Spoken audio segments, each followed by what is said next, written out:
Peace and love, everyone. This is Miriam, and I am here to talk a little bit about our monthly book club and to share some books with you all. As you know, the topic this month has been dreaming and dream work and being awake in the dream. So I'm going to be sharing a couple of my favorite books with you today. So I thought I'd start off with two dream interpretation books. One of them is Dream Work for the Soul.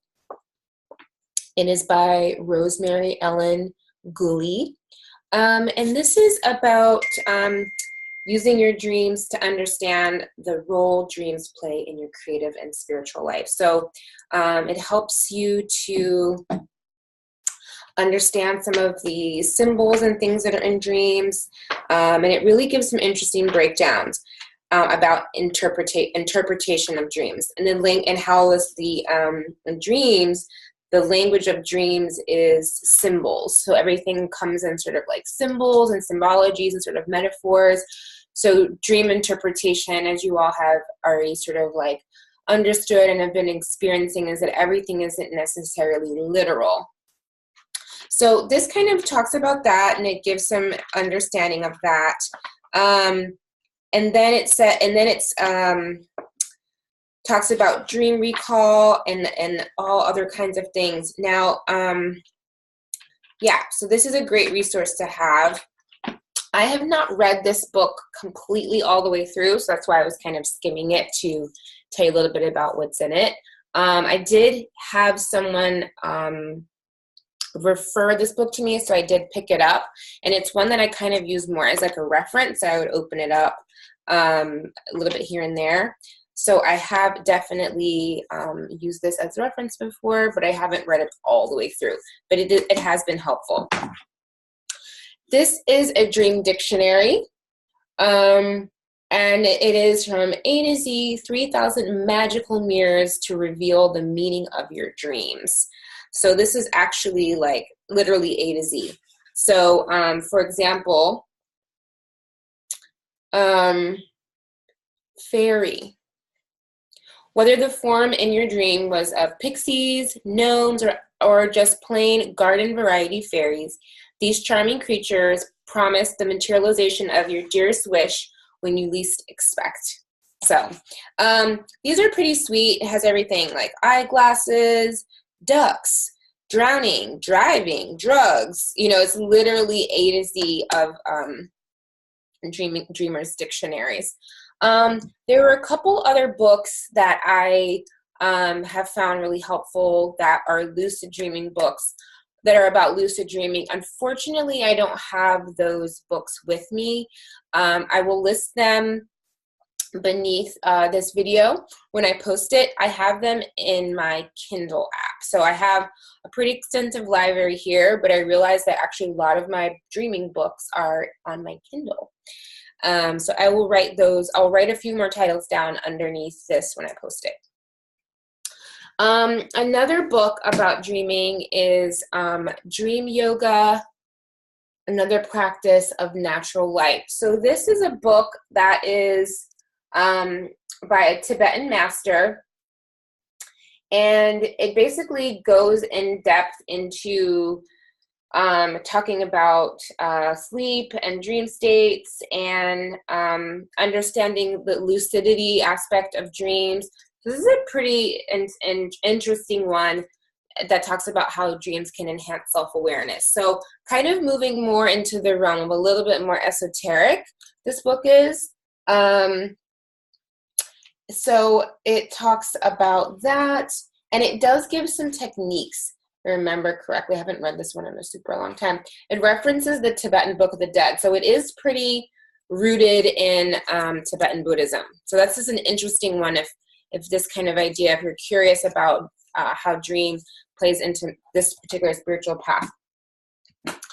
A great book that I could not mention is Memories, Dreams, and Reflections by Carl Jung.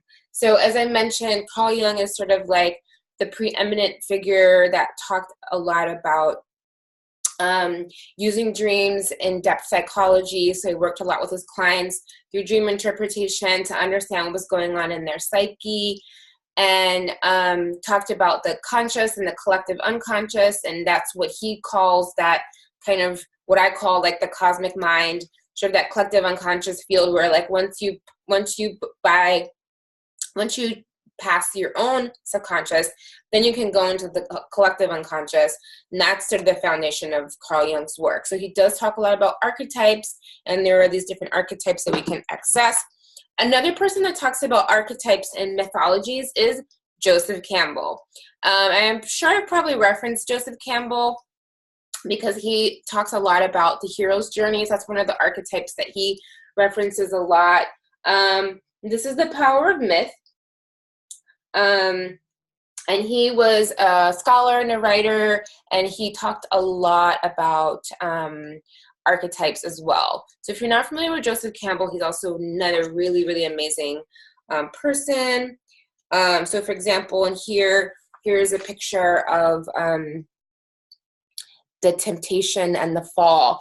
So he talks about things from a philosophical and mythological point of view, but I'll just show you a couple other things that he shows. The sun disk, sand paintings. So he kind of merges indigenous sort of mythology with more classical mythology. So he has some the whole world is a circle. All these circular images reflect the psyche. So that's what it says at the beginning of this sort of chapter. So he's pretty deep guy. And so here's a pretty cool picture that's titled Ascension. Yeah, so fall of the rebellious angels. So he's just pretty interesting. If you're not familiar with his work, it's a great work to sort of be introduced to kind of more esoteric philosophy. Another great figure, if you're not familiar, is Edgar Cayce. I actually share a birthday with Edgar Cayce. He was considered to be the most famous psychic ever born, and he was referred to as the sleeping prophet. And the reason for that was because he would go deep into trance states, and he would come back with information. His case studies, he would work with people. People would come to him with a question, maybe about an illness or something that they had, and he would go into the sleep state, and he would come back with information. And he actually said eventually that what he was accessing is the Akashic records. So when I found this out, I was like, wow, what a crazy synchronicity that we share a birthday. But many of his prophecies came true. Many of the things that he spoke about said things that would happen in the future, medical things, procedures that no one had ever heard of at the time, and he would recommend for people, and they would get better. Things that were just completely unheard of at the time. And medical research is just now catching up with some of the things that Edgar Cayce accessed. So there's a whole Edgar Cayce Foundation.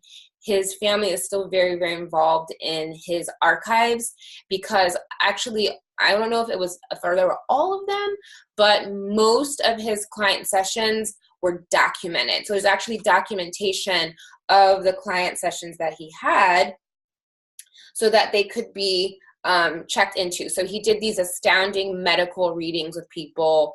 So he is just known as one of the greatest American mystics. So he accurately predicted a cure for cancer. He accurately predicted 2 world wars. He accurately predicted the death of John F. Kennedy. Hundreds of events, right, that he had predictions for. So he's just a pretty interesting person if you're not familiar with him. And again, the way that he, it's actually interesting because I remember when I did my first lucid dreaming kit, he had talked about a specific stone that he worked with when he would go into these sleep trances, and that's the stone that I included in the sleeping kit that I gave people. I'll have to try to remember what that was.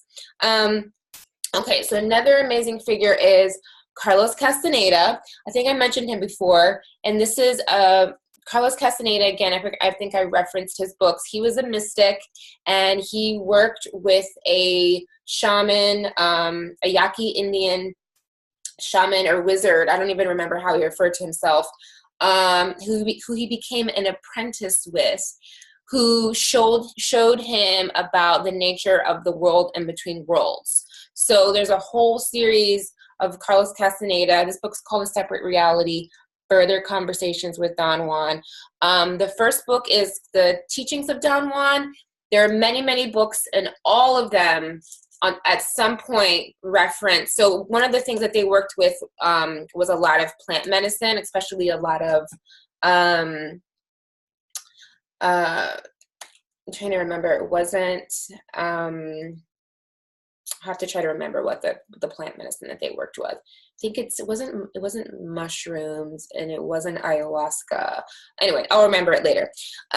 So a lot of his books talked about how they worked with plants, and they would go into these trance states, and then they would go in the in-between worlds.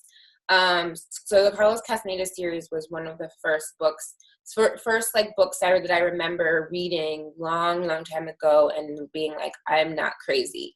Some of the stuff they're talking about in here, I've had these experiences before. So this is another kind of interesting book that talks about like the nature of reality and being in between reality and how we access all of that. So the last two books that I have are actually books that were recommended by Sukina in our poetry writing class. She referenced a lot of beautiful Sufi texts, and then just some general books on poetry and mysticism.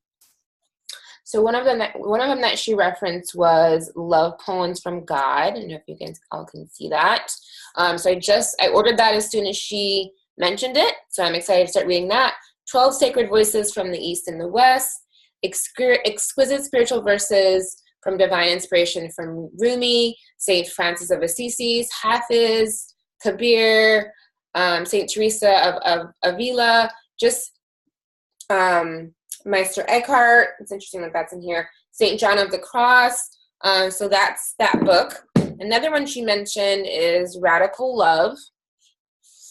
I don't know if she mentioned this in class. I think she did, or maybe I saw her. Maybe she had this in her stories, and I saw it. Anyway, Teachings from Islamic Mystical Tradition. So it's a collection of Sufi love poetry. So I think she did mention it in the class. So those are the books that I have to share with you all. And I don't get necessarily a lot of feedback from you all in the